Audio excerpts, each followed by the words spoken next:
Hello అండి, అందరికీ నమస్తే. Welcome to Sharada home making channel. ఈరోజు నేను మార్నింగ్ సొరకాయ పప్పు వండాను. పెసరపప్పుతో వండానండి. పెసరపప్పుని ఒక గంట ముందు నానబెట్టుకుంటే సరిపోద్ది. పెసరపప్పులోనే నేను పచ్చిమిరపకాయలు వేసాను. కారం వేయను, అందుకని ఓన్లీ పచ్చిమిరపకాయలతోనే చేస్తున్నా. అలాగే సొరకాయ ముక్కలు చిన్న చిన్నగా కట్ చేసుకుని వేసుకోవాలి. ఉప్పు, కారం, పసుపు తగినంత వేసుకోవాలి. కొద్దిగా వాటర్ పోసుకొని నేను కుక్కర్లోనే చేసేస్తాను. ఒక 4 విజిల్స్ వేయించుకోవాలి. నాకు మార్నింగ్ టైం సరిపోదని నేను పప్పు ఏదైనా సరే కుక్కర్లోనే చేసేసుకుంటాను. నేను 4 విజిల్స్ వేయించుకోవాలి. పెసరపప్పు సొరకాయ చాలా బాగుంటుందండి. ఒక స్టవ్ మీద అన్నం ఉడుకుతుంది. మా బాబుకి, మా హస్బెండ్కి లంచ్ బాక్స్ ప్రిపేర్ చేసుకుంటున్నాను నేను.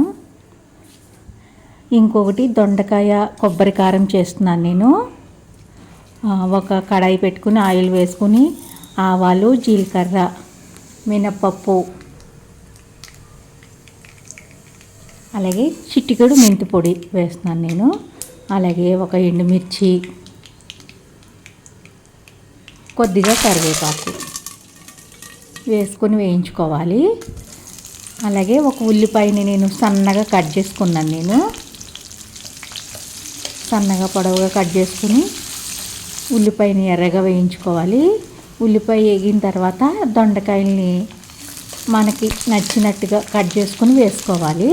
నేను కొద్దిగా పొడవుగా కట్ చేసుకున్నా. అందులోనే కొద్దిగా సాల్ట్ వేసి బాగా కలిపేసి మూత పెట్టి మగ్గించుకోవాలి. పసుపు కూడా వేయాలి.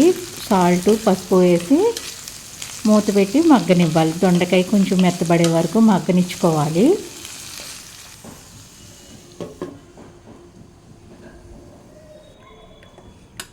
కుక్కర్ 4 విజిల్స్ అయిపోయినాయి కదా, ఉడికిపోయి ఉంటుంది. పెసరపప్పు కదా తొందరగా ఉడికిపోతుందండి. ఇప్పుడు దీంట్లోకి నేను తాలింపు వేసుకుంటున్నా. అందరికీ తెలిసిందే కదా, ఇంకా తాలింపు నేను చూపించలేదు. నేను తాలింపులో కంపల్సరిగా ఇంగువ వేసుకుంటాను. తాలింపు వేసి బాగా కలుపుకోవాలి. చివరిగా కొత్తిమీర జల్లుకోవాలి. కొత్తిమీర జల్లి బాగా కలుపుకొని ఒకసారి స్టవ్ ఆఫ్ చేసుకోవాలి.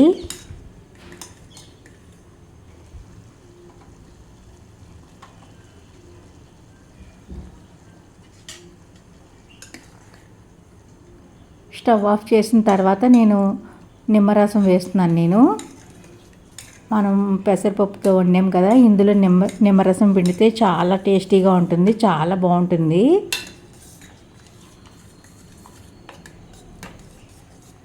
కొద్దిగా నిమ్మరసం పిండుకొని బాగా ఒకసారి మళ్ళీ కలుపుకొని మూత పెట్టేయాలి. స్టవ్ ఆఫ్ చేసి మాత్రమే నిమ్మరసం వేయాలి, లేకపోతే చేదేస్తుంది. దొండకాయలు కొంచెం వేగినవి మధ్య మధ్యలో కదుపుతూ ఉండాలి.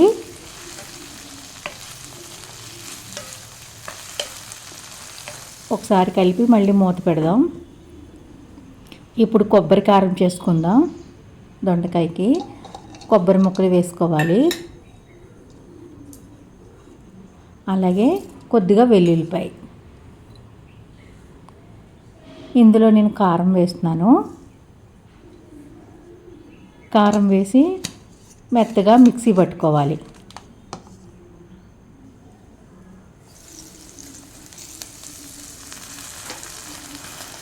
ఈ మిక్సీ పట్టిన కొబ్బరి కారాన్ని దొండకాయలో వేసేసుకోవాలి. నేను ఆల్రెడీ సాల్ట్ వేసాను, అందుకనే సాల్ట్ వేయలేదు. బాగా కలుపుకోవాలి. కొబ్బరి కారం వేసి బాగా కలపాలి.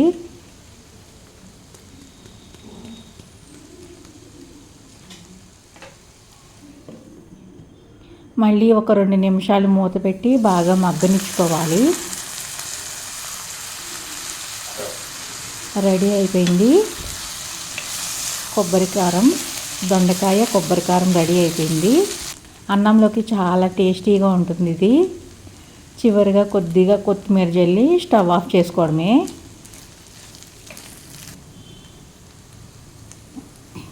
రెడీ అయిపోయింది. నేను మా బాబు కోసమని కొద్దిగా పొటాటో ఫ్రై చేస్తున్నాను. నేను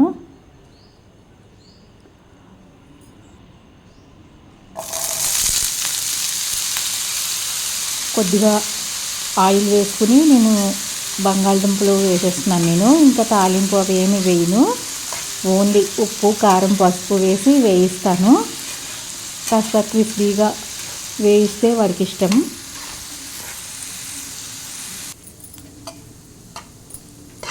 ఇలా రెడీ చేసేసుకుని స్టవ్ ఆఫ్ చేసేసుకోవాలి. బంగాళదుంప వేపుడు కూడా అయిపోయింది. నేను ఆఫ్టర్నూన్ చింతకాయ కొబ్బరి పచ్చడి చేశాను. చింతకాయలని బాగా శుభ్రంగా కడిగి తుడుచుకోవాలి.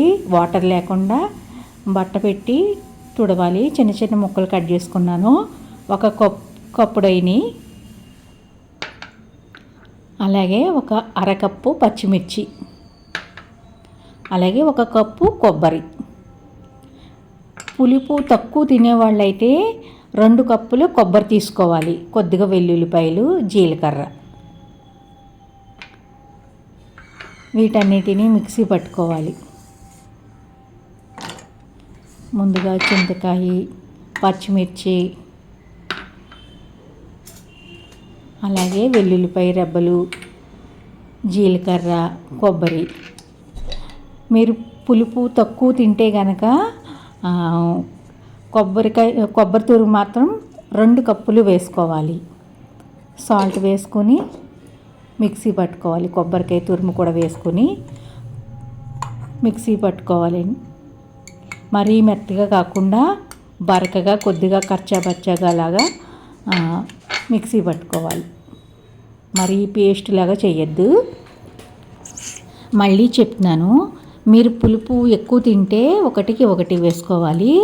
అదే తక్కువ పులుపు కావాలనుకుంటే 1 కప్పు చింతకాయకి 2 కప్పులు కొబ్బరి వేసుకోవాలి.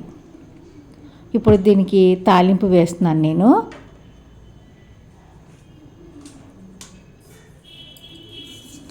ఆవాలు, జీలకర్ర, కొద్దిగా మినపప్పు,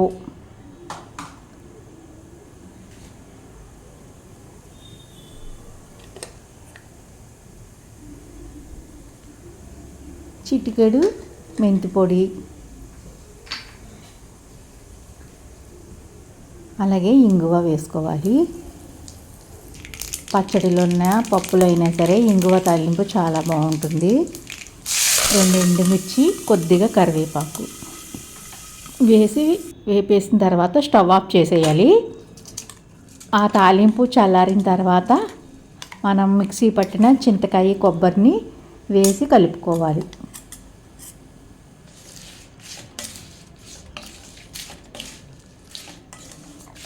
సాల్ట్ సరిపోయిందో లేదో చూసుకుని మళ్ళీ సరిపోకపోతే మళ్ళీ కలుపుకోవాలి.